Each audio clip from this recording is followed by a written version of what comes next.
Hello everyone, in this video I will show you how to convert Blum coin to USDT.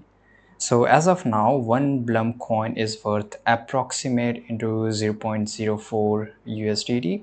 So let's go into Coin Codex here. This is a website, all right, and you can also buy the Blum from OKX, right, and you can just convert them to USDT.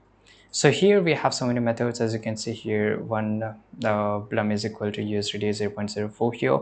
Now we can use the exchange. So here let's say that I will just go and click on exchange Blum USDT, right, and since there are no tracked exchange specifically for Blum to USDT, that's why we are using this one.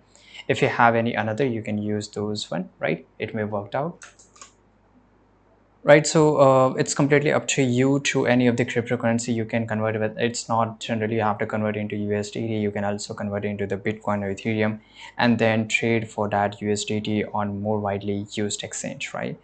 So this is it, guys. And once you have selected an exchange and confirm the conversion rate, follow the platform instruction to complete the transaction. Be aware that exchange may charge fees for trading, which can affect the total amount of USDT you receive from your Blum account. Thanks for watching this video.